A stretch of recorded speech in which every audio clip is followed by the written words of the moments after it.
Hey everyone, Adam here, So Was Your Podcast. I got another interview for you today. Now, it's a little bit of a gear change from what we usually do. It is an interview, it is with a filmmaker, so that's awesome. But it's not a film made for just entertainment purposes. This is a documentary filmmaker. The interview is with Kate Brewer. I probably should just get her name out there.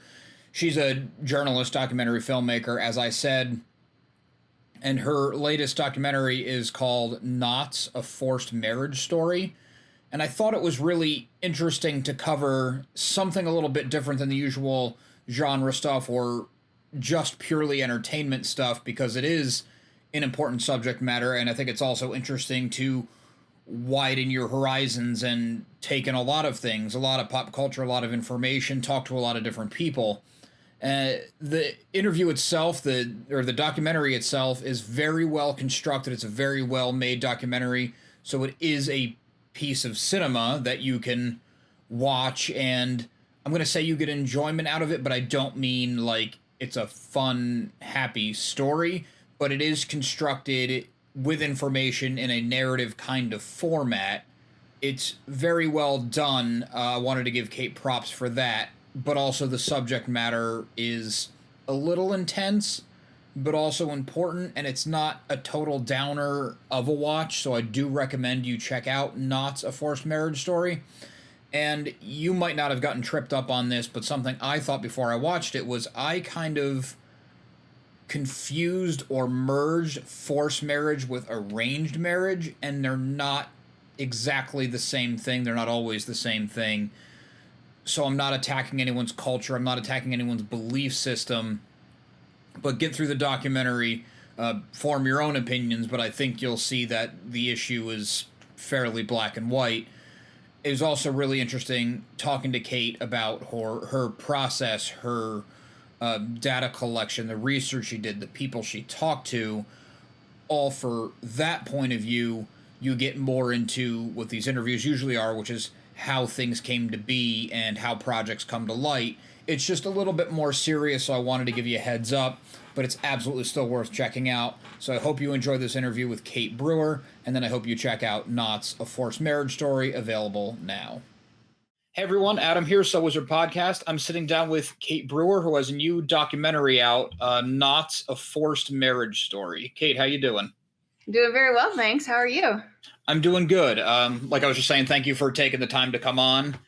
This was a really powerful documentary, but before we get to the documentary itself, I always like to ask people how they kind of got their creative start.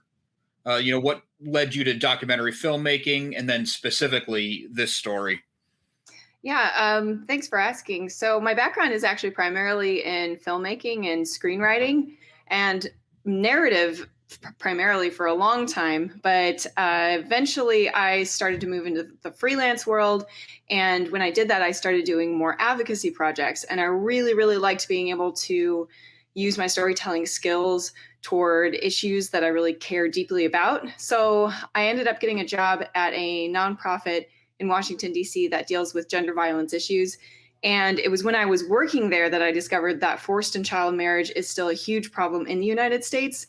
And I was not aware of that whatsoever. So when I was working there for a while and getting deeper and deeper into the complexities and the nuances of this issue and these stories, I really felt compelled to kind of go back to my filmmaking roots and really try to create a platform for survivor voices to be heard. That's a really interesting thing you brought up, that you weren't even aware of how prevalent it still is in the United States. Because when this documentary, when I came across a documentary, I thought it was going to be like, I knew there was some religious ties within the States, but I thought it was also going to go global. And one of the first questions I thought to ask was, while I personally am against forced marriage, as I think everyone should be, I was going to ask about the cultural aspect. Like, do you think in whatever country it's just so ingrained? But it seems like that has less of a part in the U.S.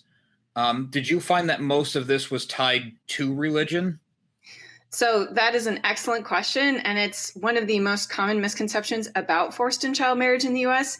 In the US specifically, it's actually a very, very diverse issue. And this is also what we hear from a lot of experts and advocates in other countries abroad as well. But it affects primarily women and girls from all kinds of background, both secular and religious, every religion you can think of. There's sort of a whole range, a wide variety for why children or women are forced into marriage. And so it's actually a very, very diverse issue. I mean, different socioeconomic backgrounds, different cultural, ethnic backgrounds. So it's an interesting question about like how deeply ingrained it is, because it does seem to be deeply ingrained in our laws and in our culture in general in the United States. When we add the word marriage to something, then suddenly it kind of sanitizes a lot of things that we would otherwise consider really heinous. So I think it's a really interesting question.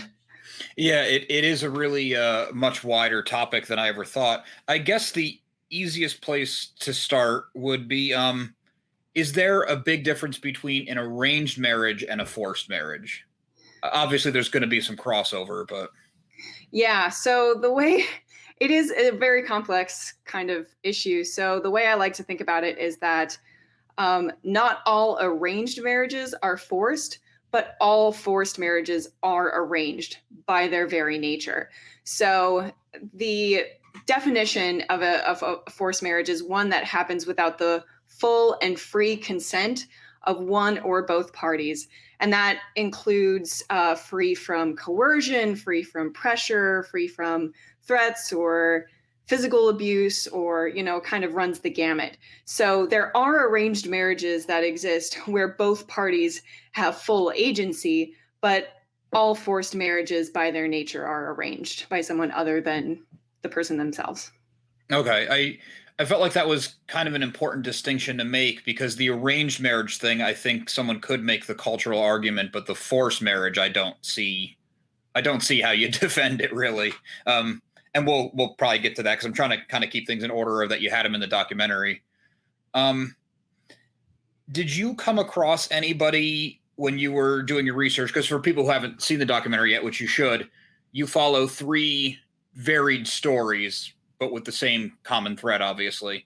Did you find anybody who you wanted to talk to about it who was into the idea, like maybe made peace with it, or maybe into it is too hard of a thing? I'm trying to word it very carefully. Sorry if I'm stumbling a little bit. No worries. But did you come across anybody who was like, at first I didn't like it, but it worked out great for me? Or is this... So in terms of the survivors that I've talked to, I haven't that's my dog making an appearance in the background. I haven't come across that. That's not to say that perhaps out there are examples of an early marriage or a forced marriage where there has been some sort of understanding or a coming to peace with the people, but unfortunately that's not the vast majority, and it's really another interesting question. But even the United States State Department terms early marriage a human rights abuse, because regardless of the circumstances where it's entered into, and especially with children, it is more often forced or coerced than not. But early marriage has such a horrendous consequence on the minor being entered into marriage that it's considered a human rights abuse globally. Okay, that does make sense. And I guess that question would be more appropriate if you were talking about an arranged more than a forced. And you kind of mentioned the State Department or a government body a couple times.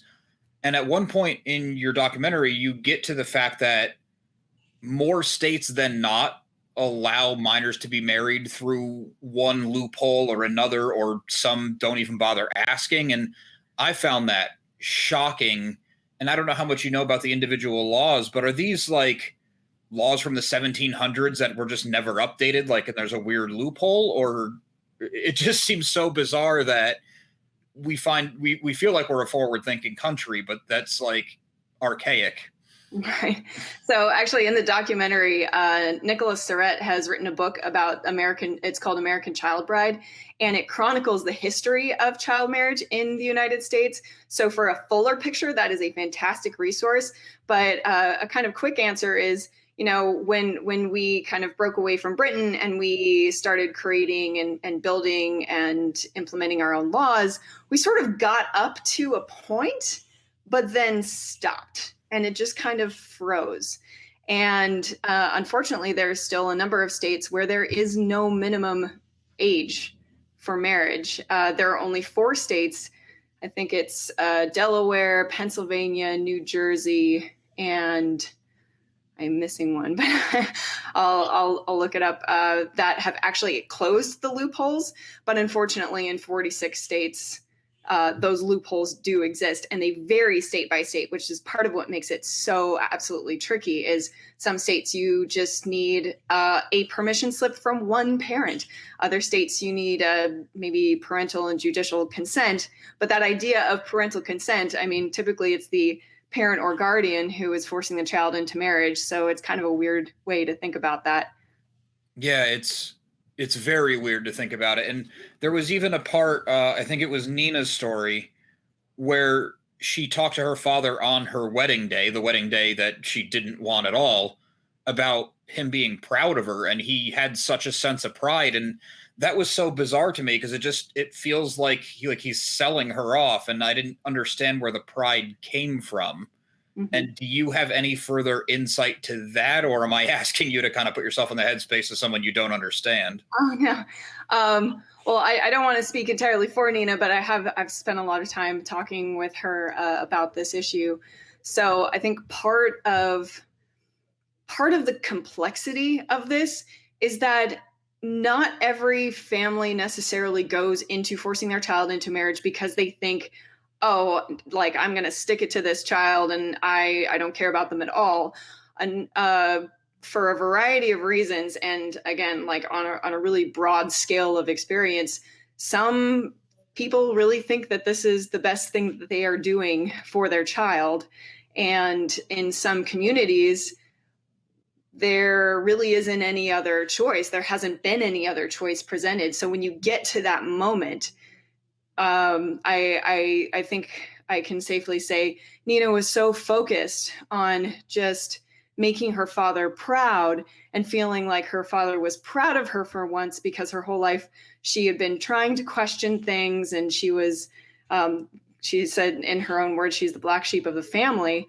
So she was conditioned from a child to just seek this approval. And unfortunately, the one way that she was able to attain it after a great deal of pressure and coercion was by basically entering into this marriage that her father had arranged for her. So it's unfortunately kind of a manipulative situation.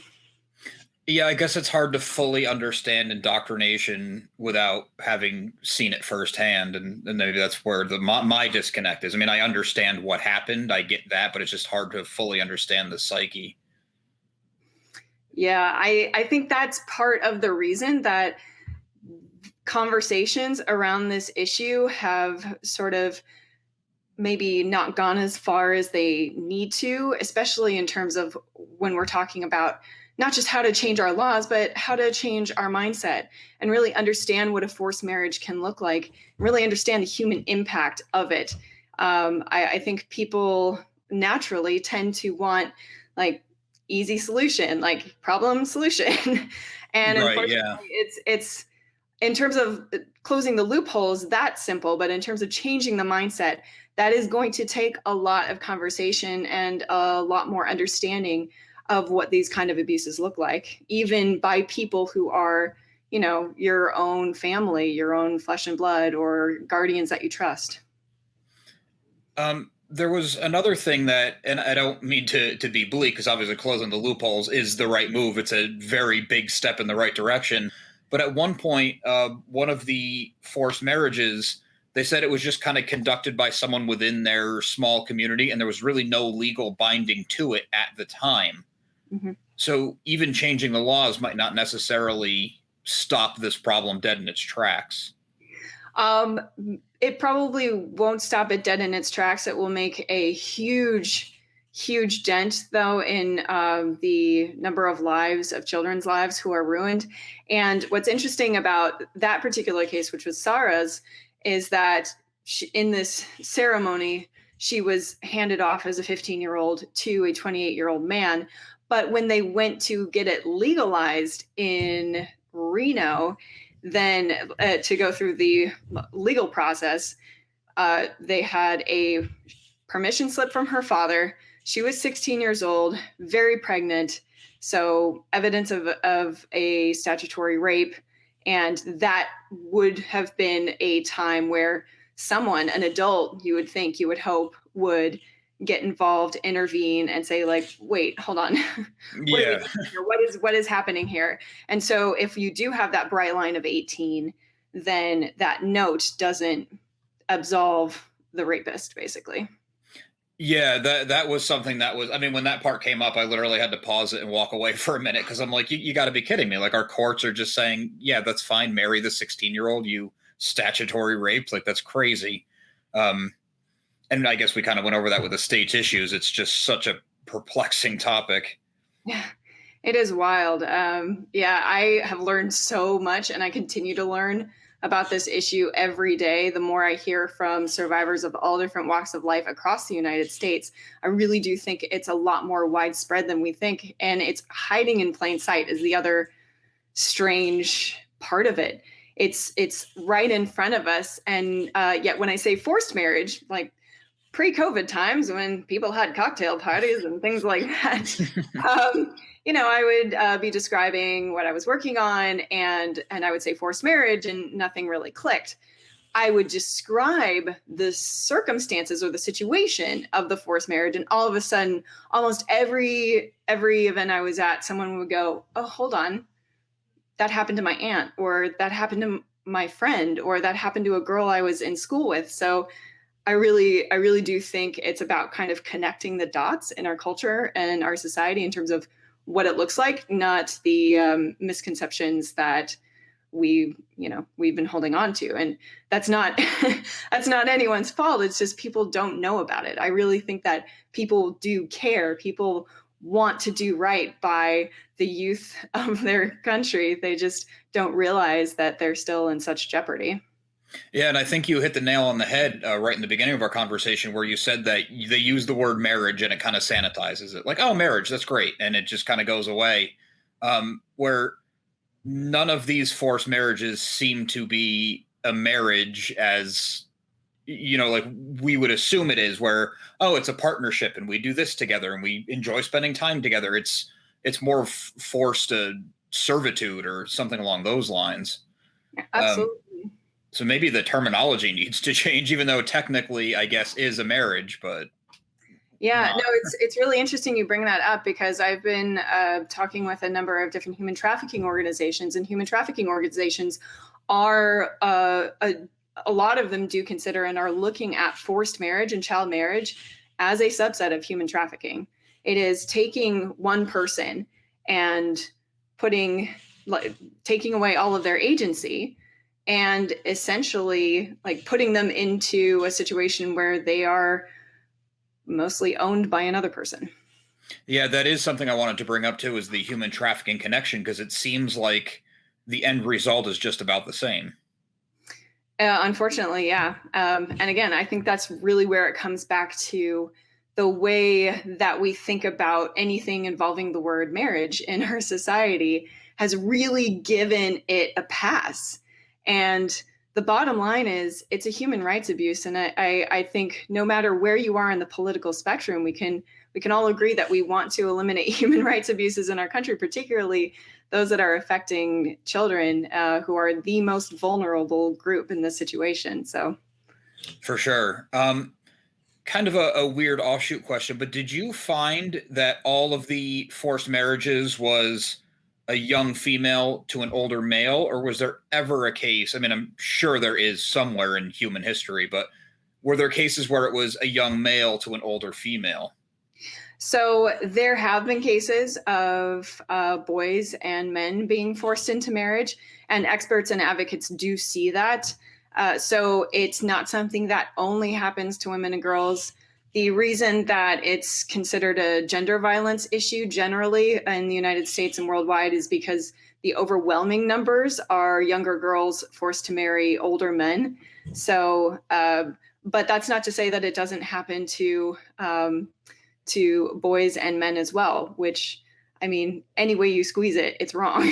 Yeah, for sure. I was just curious if I figured it would be a, 99%, younger women to men, because it just seems sadly to be human history. But I was curious about that. And also, similarly, because I'm sure it's a percentage thing also, did you find instances of homosexuality being involved in this, either to avoid it, maybe like, no, you're going to marry someone of the opposite sex because that's quote unquote normal, or forced into a homosexual relationship, or maybe they didn't want it for whatever reason?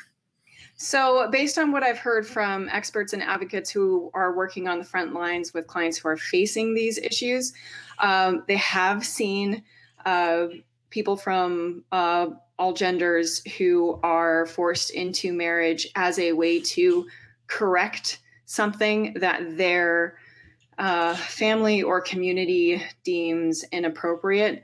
So, in a messed up kind of way, it unfortunately has been used as a sort of conversion therapy, and that applies to people who identify from all different backgrounds.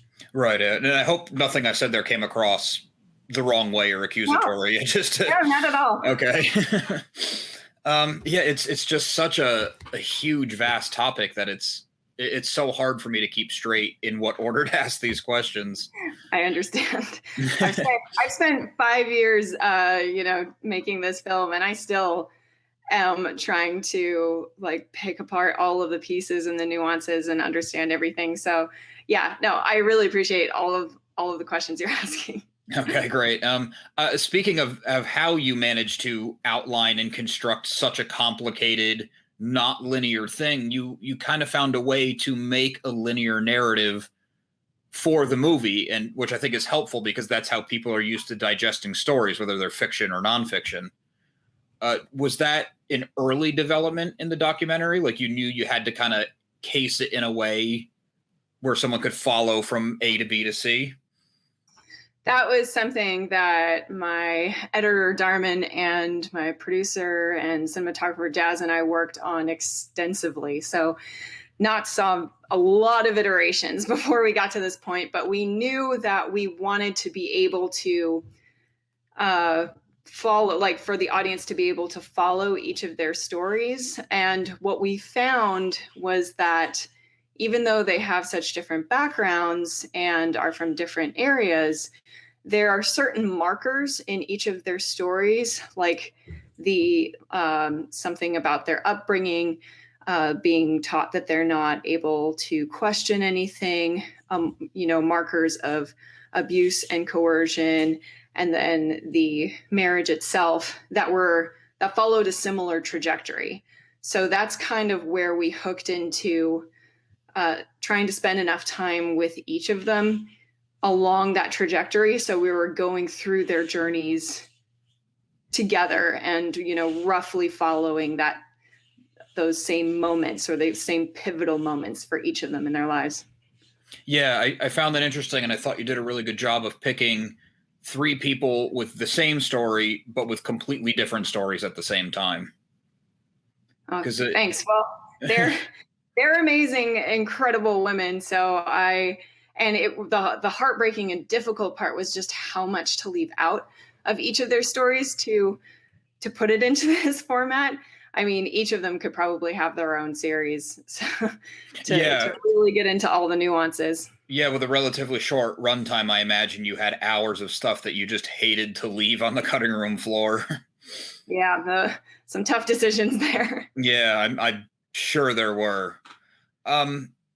You did say that it's a very varied thing, and it's not necessarily a religious problem, But I did kind of want to touch on the religious aspect of it a little bit, and I don't want you or anyone listening to think I'm disparaging any religion at all. I'm not trying to do that.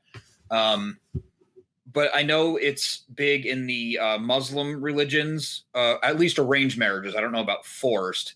And one of your characters was Orthodox Jewish. And, right in Brooklyn, where you don't think of Manhattan as kind of a backwards place, or New York City, I should say. So when you do come across the religious side of things, or the advocates that you've talked to, is that harder for them to try to gain some traction on correcting this?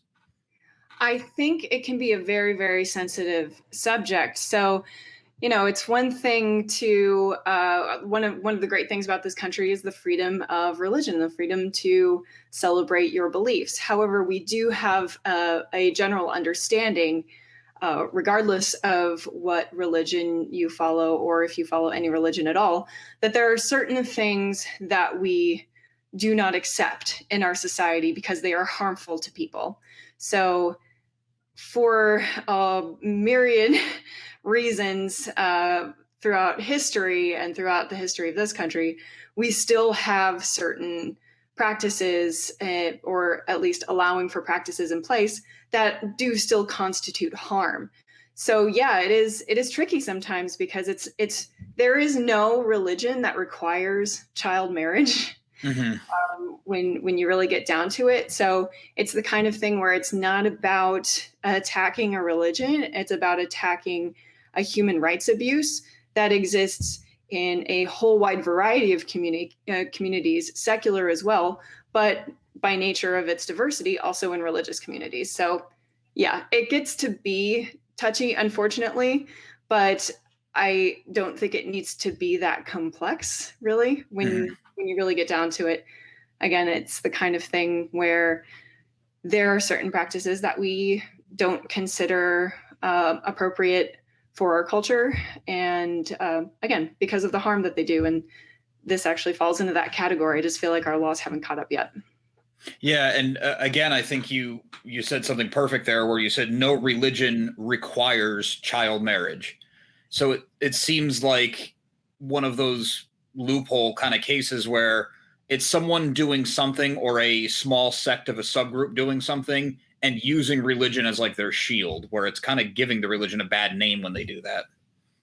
Yeah, exactly. I mean, there are people from all different backgrounds, all different cultures and religions throughout the United States that I've talked to about this issue who do agree, and their primary concern is for the children of this country, and that no one should be forced into a marriage. And especially since a lot of religions really focus on the kind of holiness and sanctity of the institution of marriage, it's the kind of thing where you would think even more so a good reason to end this practice, that it's a human rights abuse, because no one should be entered into this in any way, coercively or unwillingly. Absolutely. You'd think that based on that logic, which is very logical, they would be the first ones lining up with the advocacy groups when they go to talk somewhere or try to raise awareness. Well, especially since the fact that the vast majority of early marriages, any marriage that involves a minor, I mean, you're looking at between a 70 and 80% divorce rate, which is head and shoulders above the general divorce rate in the United States. So really, if you're talking about protecting the sanctity of marriage in any way, shape, or form, child marriage and forced marriage is not the way to do that. No way, not at all. Speaking of these advocacy groups, I'm sure you worked with them really closely in the making of this. Do you want to tell everybody obviously their mission would be to stop this, but what their immediate actions are and where people can go to learn more about those groups? Absolutely. So first and foremost, Unchained At Last, which was founded by Frady Reese, who is one of the survivors featured in the film, is an excellent organization. And it's the only one in the United States that is wholly and completely focused on forced and child marriage. So they provide a whole range of services. They work directly with clients who are facing or fleeing forced marriages to help them with their situation. They are the tip of the spear in terms of working to change legislation around the country, and they have sort of a multi-tiered service and action plan. So unchainedatlast.org would be a fantastic place to start, and they're really, really good at kind of organizing grassroots in each state, because that's unfortunately looks like what is going to need to happen in order to end child marriage in the United States, is to do it state by state. So there's 4 down and 46 to go. There's plenty of work to be done. And also the Tahari Justice Center works on a whole range of gender violence issues, but they do have a program called the Forced Marriage Initiative that, again, works with clients and on these issues. That's amazing. I'm glad there's organizations for this kind of thing, and I was completely unaware that it was a big enough problem in this country to need these organizations, so I'm glad my eyes were opened a little bit there. Can you also tell people where they can see the movie? It comes out tomorrow as of this recording. Yes, it's very exciting to finally be able to share it. I'm sure, 5 years in the making. Yep. So it is going to be on Lemley Virtual Cinema starting May 7th.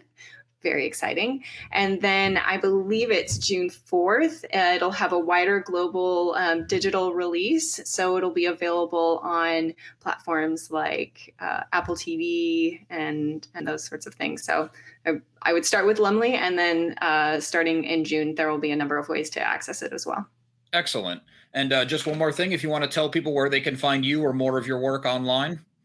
Oh, sure. So I have a very rudimentary Squarespace website that I created for myself. I am not a coder, but it's kdbrewer.com. I actually need to update some stuff on there. Thank you for mentioning that. And I've got a form on my website there. That's where you can always contact me. And Knots also has its own website at knotsthefilm.com. That's amazing. Well, thank you again for taking the time to come on. It was a really well-made documentary and a very interesting topic. I appreciate you taking the time. Well, thank you so much for having me. Honestly, it's such an honor. And thank you for taking the time to talk to me. Absolutely. Have a good one. You too. I'd like to thank Kate one more time for coming onto the show to talk to me about Knots, a Forced Marriage Story. I hope you found that interesting. I hope you were into it, and I hope you're going to check out her documentary, because I thought she did a killer job. So thank you also for watching. Please remember to subscribe to the channel. We have a lot more interviews, a lot more new movie coverage coming your way. Also, make sure you listen to So Wizard Podcast every single week, wherever you get your podcasts. SoWizardPodcast.com is your resource for reviews, recommendations, merchandise, videos, and more. So Wizard Podcast can also be found on Patreon, where for as little as $1 a month, you get multiple monthly bonus shows. We love hearing feedback, so drop us a note in the comments, leave us something on social media. All the accounts can be found after the show and in the show notes. On a more personal note, a friend and I released a comic at the beginning of this year. It's called Social Studies. It's an ongoing series. It's a slice-of-life comedy comic about the high school experience and all the ridiculousness that goes with it, all twisted and distorted through the prism of the 90s cartoons that we grew up on and really influenced everything that we're doing. You can check that out at socialstudiescomic.com. All over social media as either Social Studies Comic or Social Studies CB. Thanks.